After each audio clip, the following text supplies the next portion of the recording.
the Jeopardy music to themselves. Welcome again. My name is Nick. I'm the COO for Communication and Outreach at the Prince George's County Memorial Library System. I'm broadcasting to you from Bowie, Maryland, but the unincorporated part that is not really Bowie, but is here, right off 202. Proud Prince Georgian, and we're here for our weekly series of Community Conversations with Roberta Phillips every Thursday at 4 o'clock. We're coming to you live with wonderful community leaders who are going to talk about resources and opportunities to connect and to come together to help each other out in these very strange and difficult times for our community. But we are resilient, we are strong, and we're coming to you with resources like nobody else ever has before. So without further ado, going to introduce our CEO, Roberta Phillips, who will then introduce our special guests. Thanks so much. Thank you.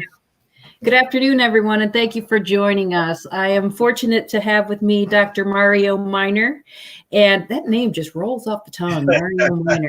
It's fun. Dr. Miner is a native and lifelong resident of Prince George's County, Maryland, born in the town of Seat Pleasant, Capitol Heights, and you are the father of 4, correct? That is correct. And a graduate of Bladensburg High School. That is right. Dr. Miner is working in a very, very important field right now, and that is the field of food equity and helping to remedy food deserts. Before I start, a fun fact about Dr. Miner is that he has served the administrations of both President Bush and President Obama, so that's really interesting. So I think one of our goals is to talk about food equity issues and food deserts. I had an opportunity to be part of an international library conference. And when I started talking about food deserts, some of my colleagues who were from Finland and Denmark and the Netherlands are like, we don't understand, what is a food desert? So can you explain to our friends who might not know that term what that means? Sure. First of all, thank you for having me. You're welcome. It is an honor and a privilege to be here and to speak to you and so many others who may have chimed in to observe. So thank you very much. Food desert. Food desert is pretty simple in its definition, and it's broken down into urban and rural. So food desert is anything that's considered the absence of good quality food products in a urban community or in a rural community. In an urban community, it's usually classified as any 1 mile radius where there's an absence of, and in rural communities, rural towns, it is considered any diameter or perimeter of 10 miles in radius. That is the absence of a food. And so people sometimes don't understand when you think about food deserts is that we're talking about healthy, quality food. We're not talking about fast food. We're not talking about food that might be at small chains. We're talking about fresh produce, fresh meat, fresh milk, all of those things that help us to be healthy and strong.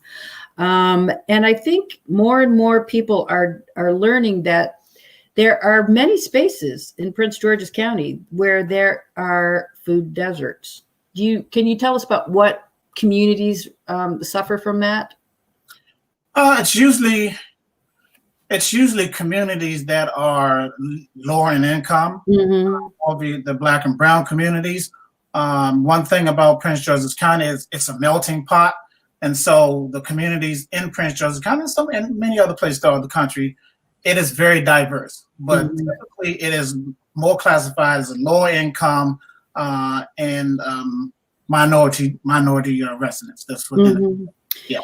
And so some of the solutions to food equity that I've been a part of are, and I hope to do this with us, is bringing farmers markets to libraries. Places where people naturally go, but you've taken it one step further. So I see your lovely sign in back of you. It makes me want seafood really bad right now. Tell us about the Market Fresh Gourmet. So Market Fresh Gourmet, it is we are a community grocer made up of Prince George's County residents. We established our company in 2012, 2016, but we've been doing this from a company standpoint under previous name since 2012. We started our concept from what most people would consider Potomac Gourmet Market, which is at the National Harbor. Mm-hmm. So I'm a former owner of that, and many members of the team are also former owners in that location. So we kind of honed our skills collectively there and got to understand many of the issues. We got to understand the actual basis of a grocery store, a community grocery store, not just a big box or whatever, but a community grocery store, what it's like. And we understood, the product, what it is to have good product. We understood what it is to go in there and understand the logistic aspects of it. And then again, the community aspect of it. I always say that no one grocery store should look 100% alike. You should have some similarities there, but no one grocery store, if it's a true community grocery store, should never look 100% alike, because our communities don't always look 100% alike. There are some similarities, but a true grocer is one who actually goes into every community that you go into, have a relationship with the community abroad, from the lowest level, if you consider that, up to the highest level officials and things of that nature. Get to know them, build a relationship, understand what the needs are in that community, and build it together so that you can offer services and products that the community can truly benefit from. And so, that is one part of it. Market Fresh Gourmet, we started this concept from the very, very beginning with an intentions on going into food deserts. And that is just who we are. Most of us, almost 100% of us, 100% of Market Fresh Gourmet, those are the type of communities that we're from. We are from urban communities that lacked grocery stores, or that lack grocery stores that have healthy products. Many of them have what we consider fourth and fifth generations of products. That means when it comes from a distributor and it's put on their truck, and it goes to the more prestigious communities, the big box grocers and things like that, by the time it reached our community, it was the stuff that other folks did not want, and it just happened to go on in our grocery stores with a very, very small shelf life, very poor quality products.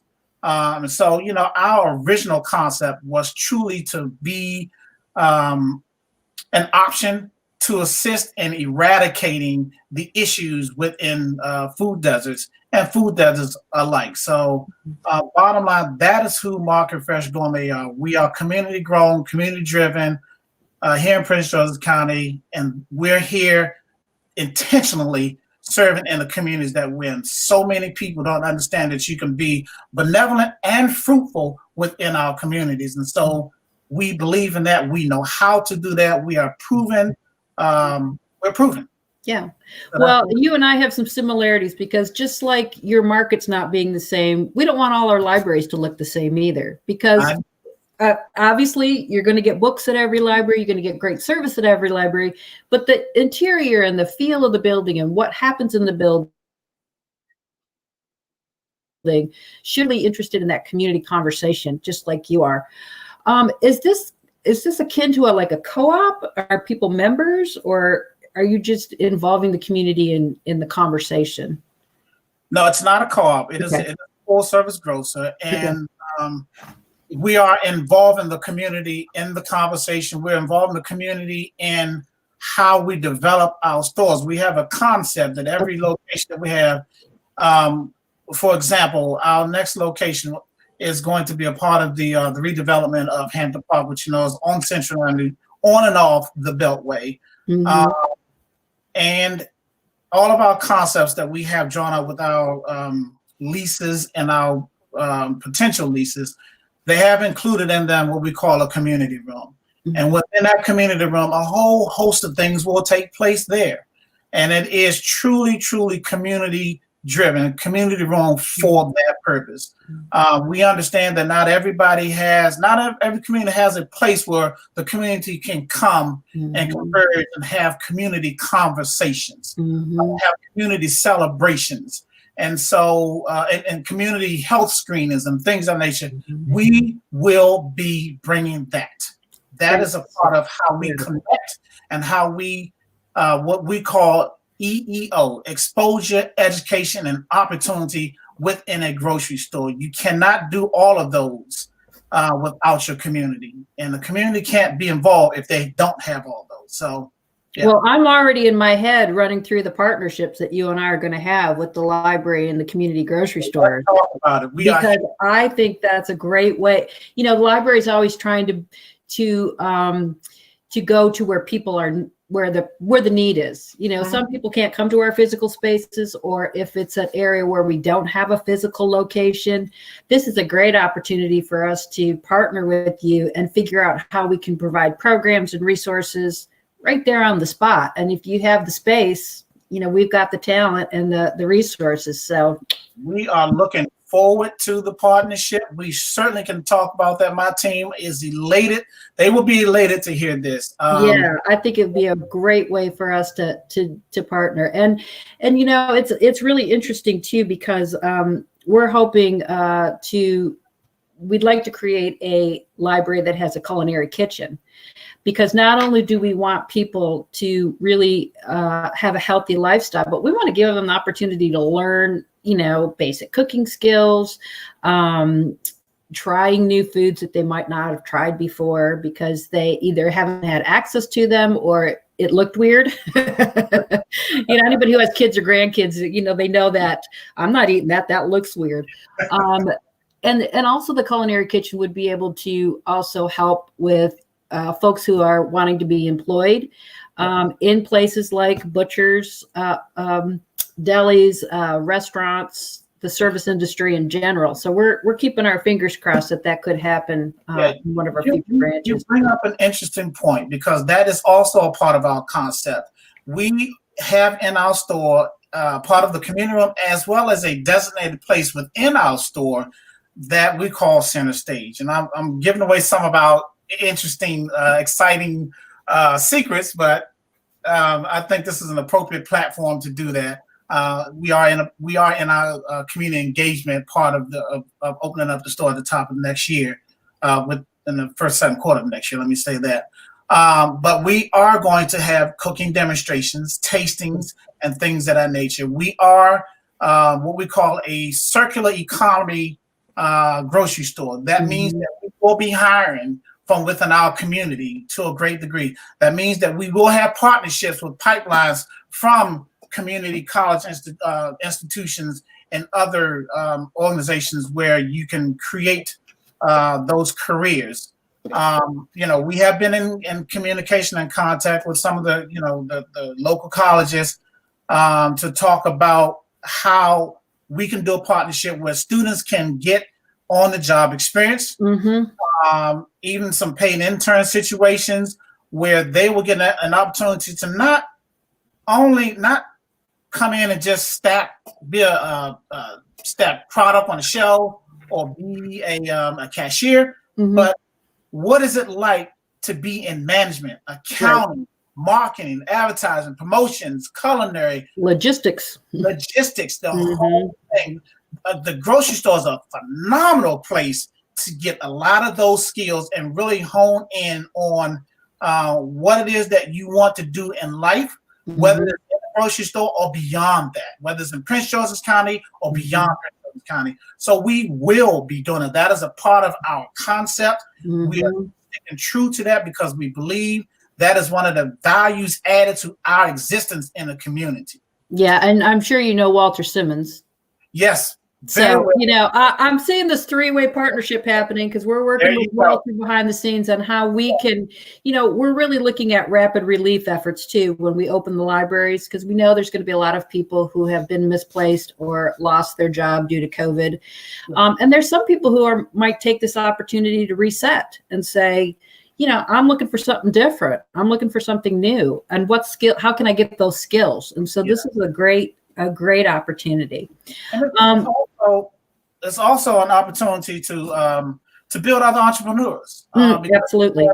You know, we are brand ambassadors as well. You know, we have broken so many product lines for so many local folks, whether it's craft beers, whether it's gourmet potato chips or cookies or just meals. We have a lot of entrepreneurs break their products, and now some of them are in other store locations, and that's a great place for them to get their feet wet and be able to test the market on whether their product is good, whether it's not, how they tweak it, how they're not, and the opportunity for us to help them to get their product on the shelf and into a mass distribution where it can be very profitable and successful for them. Yeah, that's exciting. Of course, I think you named my favorite 3 food groups: beer, chips, and cookies. No. Tell us about the work you did partnering with Councilmember Hawkins on distributing food, because you talk about food scarcity and food insecurity, and this is such a time where that is so even more relevant than ever. Yeah, it is.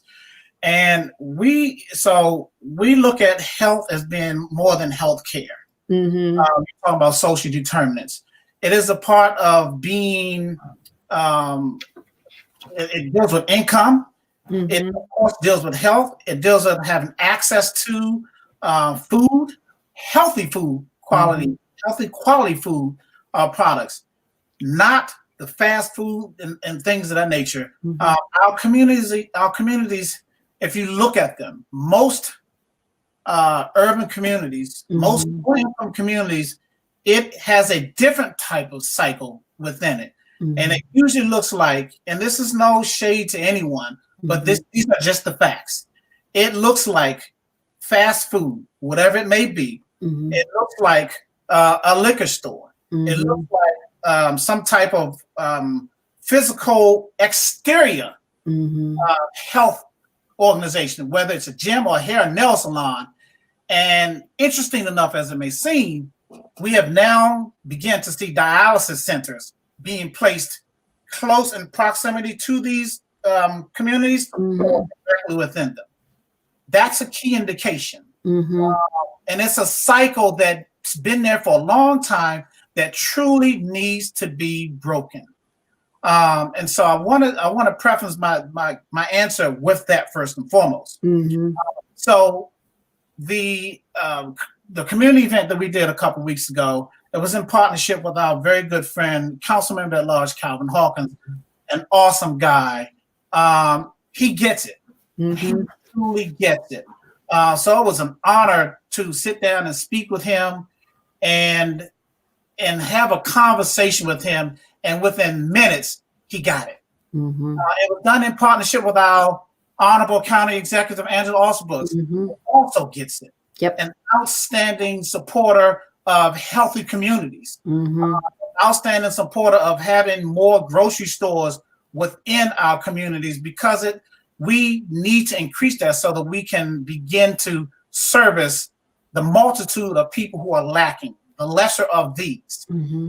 And so we did a partnership with those, and that partnership was also with the entire District 25 legislative branch, from the senator on down to the delegate. That partnership was also in connection with the Kevin Durant Foundation, who was a financial supporter, outstanding.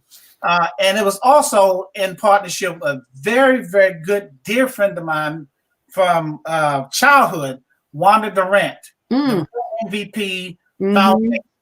And so she is an owner within the organization as well. And she is very, very determined to be a part of trying to make sure that we are effective in doing what we're doing. So it was great to have all those folks as partners. And if I'm forgetting someone, please forgive me. But, off to mind, that is who comes to mind of who the partners are.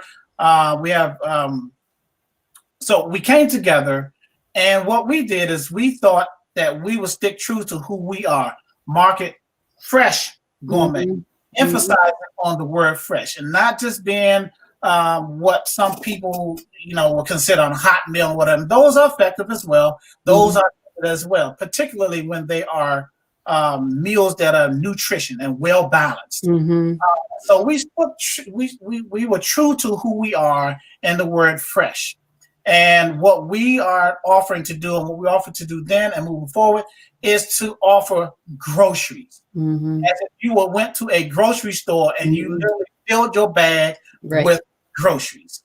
And so we did that. We had 8-pack of chicken there. Mm-hmm. We had a partner that brought in some ground beef. We had an array of fresh produce, potatoes, beans, carrots, you name it, we had it in that box.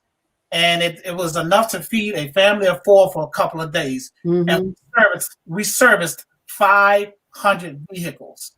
And in fact, I'd be remiss if I did not mention these key partners. It was also in association with Bishop McNamara High School and Mount Calvary Church. Mm-hmm. And so they were also very critical partners. And it was just amazing what we were able to do on that day, logistically and benevolently. Mm-hmm. It was an awesome feeling, socially and spiritually, to see the multitude of people, some seniors, some pregnant women, some people who looked like that they were just driving in. One guy drove in and said, "Look, I don't have any money." He was driving a truck that was a little tattered. Mm-hmm. And he said, "I'm about to run out of gas. How do I get what you guys are offering?" Mm-hmm. And so, just hearing that and seeing all walks of life being in that line to receive what we were able to provide for them that day, just brought truth and real life to a situation that is so prevalent right now in our communities. Mm-hmm. And it was just an awesome event. The students of Bishop McNamara, I think that was maybe their prom leading up to because they were so excited when they saw each other. We had to keep in mind the social distance. Right. Yeah. It was just a wonderful, wonderful event. And so we're great. Well, I think what's happened in the last 4 months for me is just this pride. We say we're Prince George's proud, but when we see how much we can do coming together, it is really, really remarkable. People getting fed and people getting help and just so many different things that have happened during this crisis that has really, really bolstered me in a way and really made me want to do even more. So, I know you've got a store to open, but what else is on your to-do list in this realm? Well, what else is on our to-do list is pretty much all things and everything as it relates to grocery stores, and talking to people about the issues of how food options, food choices lead to health issues. Leads to not having it, leads to isolationism. It leads to a lot of things that people don't often connect to food. Right. And just a little bit about my personal health story. Again, growing up in Sea Pleasant, Maryland, where there was a tremendous void of what we're doing today in terms of a grocery store, a full service grocery store. I was a victim of that. My parents, they did what they could. I grew up in a home that did not have electricity and plumbing and things of that nature for periods of time. And my mom and dad did the best that they could to feed us. There were many bologna sandwiches, many tomato and mayonnaise and pepper sandwiches, beans and hot dogs, and it was during that time where I attributed my first health issue to my growing up. We didn't have a lot of produce. We farmed. My dad farmed. We worked in the farm, but a lot of that stuff, some we froze and ate later, but a lot of it my dad gave away or he sold as a means of income. Right. And so years later, due to that and some other life, some other life situation, I experienced a heart attack. And then years later after that, I'm a survivor of leukemia. And so access to food, it's not just about having access. It's about being able to retrieve it. You can have access to it all day and walk past a grocery store, walk past the window. That's access. Right. But how do you actually get that food into your home and into your body? Because when it gets in your body, you are what you eat. You truly are what you eat. And if you put junk in, you're going to get the results will be junky. You put the best stuff in, and the result will be. I think growing up, I'm one of 8 children. So my mother always made mass quantities of things, and most of it was starch. So spaghetti, potatoes, rice, I mean, and I don't remember a lot of vegetables either. I remember just a lot of what could fill us up. That was the key. And we have to be very, very careful with that, because those things as well, there are good starches. And everything in moderation is good based on your own personal situation. It depends on how much starch you get and how much sugar you get, because those things break down in everybody's body differently. So most times they break down into the form of sugar, which is not a good thing for a lot of people, and it leads to chronic illnesses, diabetes, et cetera, et cetera. And so a lot of times, parents do their best, right? And they try to feed their family, and it's about what can I feed my family that will satisfy them and fill them up. And usually it is those things, the heaviest things, to sit in their stomach to make them mentally feel that they are satisfied. Right. Yeah. Well, the library has been working on a new strategic framework, and one of our focus areas is to develop and promote skills and resources for healthy living. And that's something people often say, well, why would a library do that? Well, when you think about having a healthy community, you have to have healthy people in that community. And the library can offer resources. Libraries across the country, including ours, are offering yoga. We're offering meditation classes. We're offering classes on, how to cope with stress. I mean, all those things that people wouldn't consider a library doing. We feel it's important work because it's about the whole person, right? Yeah. And not just physical health, but mental health, emotional health, all those things. When you have that together in your person, then all of a sudden that community starts to be healthy and starts to feel good. And it's just a really change in mindset for libraries. And so, that's where I kind of feel your Market Fresh Gourmet is. It's like a different mindset for grocery stores. It's not just about, hey, here's our products, come in and buy. Yep. Healthy families, healthy communities, healthy legacies. That's great. Legacies. Yes, because it is cyclical. If my father died of a heart attack, so now all my brothers and sisters have to watch out for those signs and be careful about, all the things that we do. He was also a heavy smoker, which, exacerbated his condition. But those are the things that,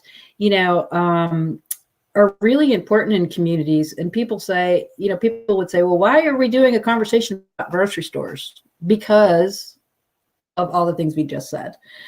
So you're going to open one, I think you said in Capitol Heights, is that correct? Yes, we're opening one in Capitol Heights 2020. We're looking at probably second quarter of 2021. I'm sorry, 2021. Okay. And then we have a location that we have signed a lease for and is in construction for 2021 as well in Baltimore City. And we have multiple points of interest, I would say, from across the country and abroad who have seen what we're doing, who've been following us for years. And they're very interested in our concept coming to a location near them. Yeah, I lived in a very rural community. I was a director in Orangeburg, South Carolina. It's between Charleston and Columbia. I mean, a food desert, was just, could have been the name of the county. I mean, and to think about what could have happened if they had this idea there would just be extraordinary for those residents. I think this is a concept that I think is really going to catch on. I think it's phenomenal. And obviously your website is right there for everybody to see. I promise you that I will invite you to our grand openings for libraries if you will do the same for your stores and myself. I absolutely will. And again, I just think it's a great community. Awesome. I'd like to invite anybody who has questions for Dr. Miner, this concept, or what ideas you might have about food equity issues in your community that you might have a question around.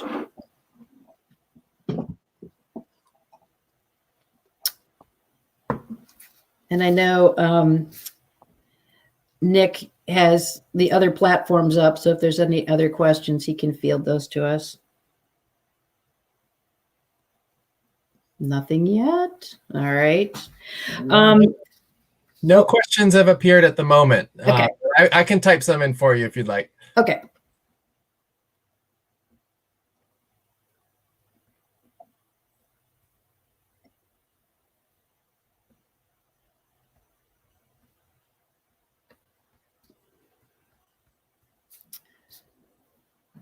Okay, so the question is, where can folks go to learn about quick and healthy recipes with simple ingredients? Simple ingredients. You can reach us at website here, and you can connect with us. And we have a lot of different platforms that we can refer folks to. Some members of the team actually have like podcasts and things of that nature. Okay. That you can connect with and be a part of a community that's where they can be doing that ongoing. Mm-hmm. From that community, it expands you off into other communities to learn more about those things as well. That's great. We just got a comment from Tawana on Facebook. She said, "I wanted to congratulate you on your new venture, and I wish you much success. I signed up on your website for the newsletter. So awesome. I'm looking forward to being one of your customers, and the location is convenient and very needed. This will make for better choices to feed the mind, body, and soul." Well, thank you very much, Tawana. We appreciate your support, and we are there for you and your community. This is a very, very serious thing. We have in our community. So we've done some feasibility studies. Everywhere you go and you consider doing business, those are one of the things that you do to find out more about your market. And there are some things that we actually discovered that's a detriment to our communities. And then one of those things is that we found is that the definition of grocery store, or a grocery store, is by definition considered a multitude of things. In our studies, we have seen that there are actually 7-Elevens and mom and pop stores and in some cases liquor stores that have been considered a grocery store. Mm-hmm. And they're showing up in the feasibility studies as such, mm-hmm. and it's one of those things where you try to find a loophole so you can, benefit from whatever tax advantages, whatever they may be. And it's, if we have a presence of fruit on a shelf and maybe some milk or something and water in the refrigerator, then we can call ourselves a grocery store. And that is detrimental in so many different ways. It's leading to the community, and it's misleading to, sometimes what we call PPPs, private partner situations where, you have folks from the private industry that want to come in and invest in the community or invest in a grocery store. And when they see the same results, I see it deters them from wanting to do business. Mm-hmm. And so we have a lot of work to do. We have a lot of work to do still. So a couple more questions. How should food equity issues be taught in the K-12 setting? Great question. A lot of that starts from home. Mm-hmm. And I know that's cliches, but it is. A lot of it starts from home. And what I mentioned earlier about we are an EEO company, we are an EEO grocery store. It's about education, exposure, and opportunity. You have to understand that, you have to know that these things exist in your community, or these things have to exist in urban and rural communities, so that you, one, can see it there. That gives you your exposure. And then when you go buy it and you come in and you talk to people, or we come from the outside and talk to community, that gives you your education. As we have been a part of many community events. We've been a part of some business roundtables and things like that, so that we can share who we are, like we're doing here, and share our concept and let folks know that this is who we are. This is what we're bringing. I know it seems like a dream, but this is truly what we're bringing. That brings you the education. And then it comes to the opportunity piece, when you actually come to the store and you get to partake of those healthy options, and not only partake of them and take them home and feed your family. We're also talking about employing as well. So it's a complete EEO and circular economy as it relates to us. But it starts at home. But you have to have those resources in the community. We have to have more of us in communities to help parents at home. I'm a parent of 4. I understand that very well. I think another thing too, me being a classroom teacher in my earlier career, is a lot of kids don't know where their food comes from. So if you start thinking about, how does an apple grow? What kind of water does this fish swim in? You start thinking about the ecology and the environment as well. And, then you can get in conversations about how pollution affects what we eat. And even something simple as growing something from seed, whether it's a sunflower or a tomato or a green pepper.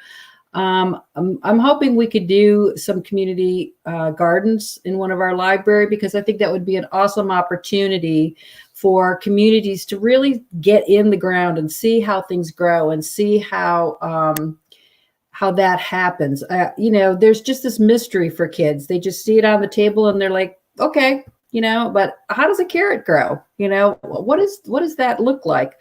I think another thing to think about when you're teaching kids is to, get to a place where you, like the Market Fresh Gourmet, where you can find fresh foods that your child might not have ever had before. What's a kiwi? Yep. When you put a kiwi in front of a kid who's never had a kiwi, it's very attractive, but they're like, what is this? And again, it's that exposure, that opportunity to try new things, to look at that. I think it's also a great idea too for kids to help with planning meals, buying the groceries. Oh yeah. What do you need to make dinner? How much is going to feed each person in your house? So you talk about food equity, in my house, you never got behind my brother if you wanted mashed potatoes, because they were done, right? So he got to the back of the line, because otherwise forget about it. So, those kinds of things also are ways to teach your kids about food and food equity and even budgeting. How do you create a budget for meals, all those sorts of things. Roberta, we have a lot to talk about, and you'll be very, very enlightened of who we are, how long we've been doing this, and the key things that you talked about just now, that we're also involved in that from a holistic concept. Again, a grocery store has to be more than just a place to come and buy your food and go home. It has to be about the community.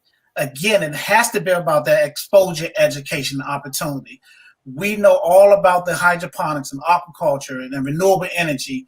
We are very, very informed with that and have concepts as it relates to that as well. Our partnership with the county, our partnership with the communities is going to be something to behold that has not been seen in a very, very long time. We are looking to shift the paradigm and what we've been called as in a good way, as the problem child, because we are actually right. We're actually educating. We're actually doing all these things in the community. We want people to come in and understand the logistics. We want people to come in and sit down in our cooking demonstrations and, look at a kiwi and understand what it is, where it comes from, what the origin of it, how you cook it. We want to show parents how to cook simple meals for their children and help the children at a certain age to be able to pick up a butter knife and put peanut butter and jelly on a cracker. Right. And things of that nature. So we are right there on point with that. Awesome. So, yeah. Question, one person referenced that there's a CBS News article about dollar stores and food deserts. So that's a lot. I think I've read that article. My memory serves me. It relates to what you were just saying about logistics, how people say, well, there's a dollar store, so we don't need a grocery store, but they're two separate things completely. Yeah. And that is, it is a developer issue. It is a community issue. It is an issue that is so broad and so broadly impacted because of their bottom line financially, that they scale up and abroad, footprints, whatever. There is a need for dollar stores. There is a need for 5 and belows, et cetera, et cetera. And so whatever those needs are, people get those benefits, but they have been used greatly in communities as I won't say a substitute. It's just they're in communities and people are going to those dollar stores to get what they can so that they can survive and they can make it because they don't have the EEO. Right. They don't have the exposure education opportunity of a full service grocer. In a lot of cases, some companies don't want to go into communities that look like people like me because they don't think that they can be profitable. The definition of profit for a Wall Street big box grocer is totally different from the definition of profit for a company like ours. Right. There's the agility piece. There is the profit margin piece and things of that nature. So there's a lot that goes behind. There's a lot that goes behind it. Yeah. Someone asked about grocery stores like Aldi and Lidl. What have they done to eliminate food deserts? I don't know if you can speak to that. What have Aldi's and Lidl's done to limit? I mean, they too have. I'm not on here to speak negatively about anybody in company, but they have served their role as well. They've come into places where again others did not want to come in, and I believe that there is a need for those types of grocery stores.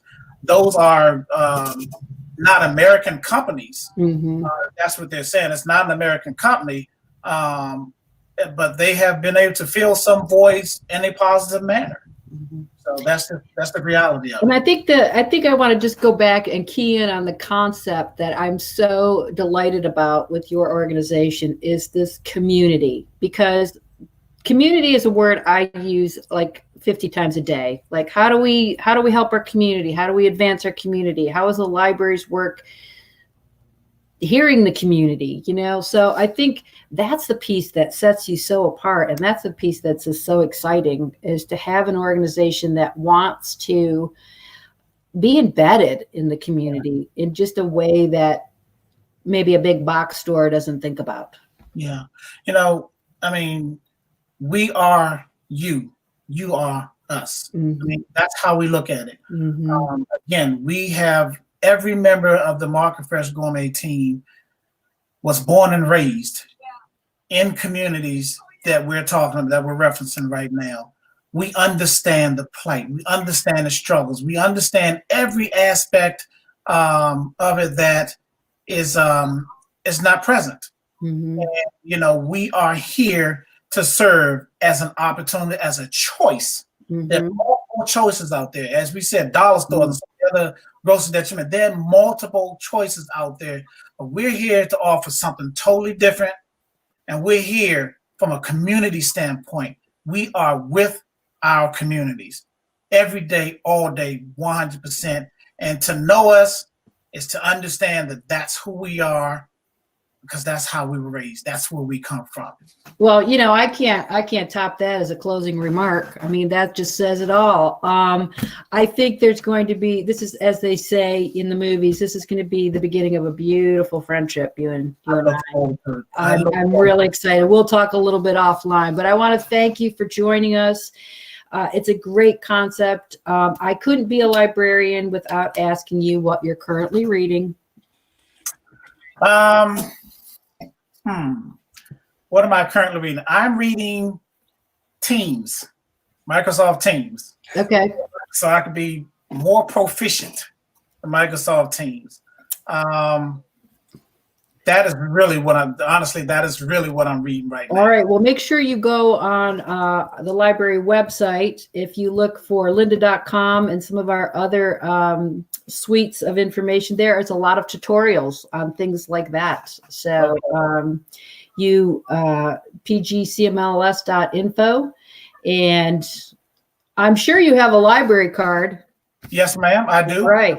I had one since I was a teenager. Okay. Well, thank you again, Dr. Miner. We so appreciate your willingness to be here, and I'm so excited to work with you and for that grocery store to open.